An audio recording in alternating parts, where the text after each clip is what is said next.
was talking to the manager here at the 7-Eleven. And that's one thing I like about the South. The Southern people are just so easy to talk to. And I'm the type of motherfucker, I could go into a store and, man, this manager, she might be a little younger than me or maybe a little older. I'm not asking her. We were just talking about the song from Guns N' Roses came on, Patience. I said, damn, I remember the motherfucking video for this song. And she's like, yeah, it was black and white. She said, remember when you used to record shit on your little tape deck and the song would come on? I said, that's how you know. I said, sweetheart, that's how you know your ass is getting old, when you start talking about the fucking good old days. Because when you're young, there ain't no good old days. You know what I mean? There ain't no good old days when you're young. Get me this. You know, people are, I don't know, man. People just be, you know, I see people working jobs, and I've had a lot of fucking dead-end jobs in my life. I've had a handful of good ones. This is one I fucking would like to keep, that I'm gonna keep.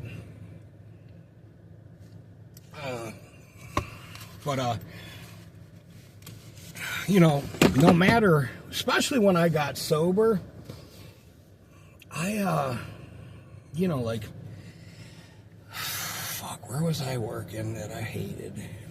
I mean, a couple places. You know, one thing that I know is I'm going home. I don't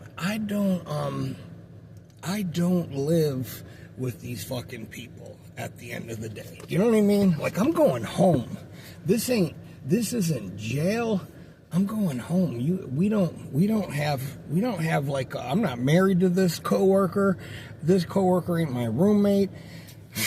I can handle an 8 to 9 hour day with somebody, and then, I don't know, just, I want to, and I have for the most part of my life, I've said to people, I'm gonna have, you know, like, I try to have as much fun as I can without fucking, you know, being very unprofessional, you know.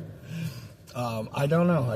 You got to go through, you've got to enjoy your life, and going to jail and getting sober and just going through, you know, burying my brother, doing the eulogy, tossing fucking dirt on his coffin, getting sober, my other brother dying, being homeless, my mom being a complete fucking whack job and picking other people in front of her own kids, my dad being a narcissistic fuckwad, and everything that they did and whatever, and just being able to, you know, like, grind that shit out and developing, I mean, getting rid of my fucking, you know, my girlfriend, you know, that I had for like 2-3 years. That was like my, you know, I know men don't like to talk about their feelings, but you're with somebody every motherfucking day for a year or more. I mean, on and off for like fucking 2.5, 3 years.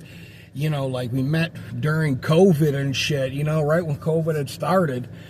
And, you know, like, every day you're with somebody, and then one day you get up, and how the fuck do you get up in the morning, you know, and act like the person that you used to wake up next to isn't in the fucking room, in the house, in the bed? You know what I mean? And I was, you know, was talking, wrapping this back, bringing this back around contextually. I was telling the girl at 7-Eleven, I said, it's unfortunate that I've developed this gift of, as much as I may fucking love this person or that person, it could be even a guy friend or whatever, and I might have known him since fucking 4th grade. If you do something to me that makes me have to get you out of my motherfucking life for good, I will figure out a way to move on. And it might not be easy for me. It might be something that I wish I didn't have to do, but I will do that shit to fucking just keep, because your life cannot stop for a fucking boyfriend. Your life can't stop for a partner. Your life can't stop for a Justin Timberlake fucking concert. I don't give a fuck. You have to go, fuck this. I'm moving on with my life. I'm open to whatever happens in the future, but for right now, Future Love, Sex Sounds, whatever the record's called. I don't know, I was just listening to Justin Timberlake. He got a bunch of hate for his concert in Romania. It could be old news, I don't know. It just popped up on my YouTube and I was fucking stupid enough to check it. So anyways, you got to move on with your life, you know? You got to move on with your life. It's not a regret of mine, but I think one thing that makes me a little bit pissed off, you know, or just kind of like, you know, this is weird that this fucking happened like this, but it had to happen like this. Like, I've had so many fucking cool, not even cool sometimes, things and just places that I've been, that it would have been really nice to have had the person that I was going to spend the rest of my life with at the time be there with me to experience it with me. Now, being all in and things being as they may, things will never fucking be like that. I'm just saying, like, if you had to ask me, you know, going through, you know, the shit that, you know, sometimes I look back at shit. And I was telling this girl at the laundromat yesterday, you know, she just got out of prison, she's got a job, she's doing good, she was homeless, and I said, girl, listen, you're a woman doing that shit. You know what I mean? I said, that's harder. You know, and, you know, sometimes we forget how hard things had been. And we have, you know, like, because I'll be telling a story to someone, you know, it could be a girl at the gym, and she might be a fucking pharmacist at USF or teaching pharmacology or whatever, and we'll be talking, and I'll start talking, and, you know, and even to guys, you know, they just don't have any fucking frame of reference of what you're talking about. You know what I mean? Like, I've got my friend who's an insurance fucking executive. Now he's a vice president of a fucking bank. He's never smoked weed. He's my age, you know? Maybe a couple of years younger. And when I tell him stuff, like, about smoking crack, and I'm like, bro, he's like, I just can't even imagine. And I go, bro, I can't even imagine doing that shit today. You know, I couldn't imagine coming home after getting high and looking at my dog. You know what I mean? Like, on the couch. You know, that's why I can't beat this motherfucker's ass, because I'll end up going to prison. Because I know what people don't understand. Like, I'm a nice, cuddly teddy bear, but the violence, unfortunately, that I know that I'm capable of, I can get to this point where I'm all about picking up cats and kissing them and filming them and singing to them and all of that shit. But there comes this switch where that shit goes away and the fucking monster comes out. And sometimes the monster is upset that he's been away so long that I might smash his face into a fucking bloody piece of fucking hamburger meat, and they're gonna go manslaughter, murder, whatever the fuck you want to, or put him in a wheelchair or something. You know, I might grab him by his neck, put him in a choke, and just break his fucking neck. You know what I mean? Like, I'm just saying, like, you know, I don't think people, small people or smaller people and dorky people like this, they don't have anything to equate other than maybe getting hit by a fucking horse, what it's gonna feel like.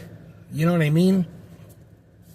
And it's just, I have such a good life, you know, I have such a good life that I can't risk. I have nothing to prove. I'll knock you out I'll knock you out filming it with my phone. You know what I mean? Like, I mean, come on, you know, I'm not going to risk losing a fucking job after the fucking shitty jobs I've had. It's not worth it. And that's what I try to tell people. I got a dude's got 3 felonies. He's got an open case right now because of dumb shit like this. And he's like, oh, you know how to hold. I go, I didn't always know how to fucking control myself. Before I had my pets, I would go into somebody, like I would go to somebody's work, okay, and grab them across the fucking counter and pull them over the cash register and smack the fuck out of them for a good couple of minutes. You know what I mean? Not once, not twice, but I've done that about 5 or 6 times in my fucking life. And that is not what you want to be doing. 1, in your 50s. 2, it was a way different world. Back then, you could kind of get away with roughing people up. There was a lot of mob movies. You know what I mean? People were like, nah, that happened in Casino. That's okay. Now it's like, oh, are you kidding me?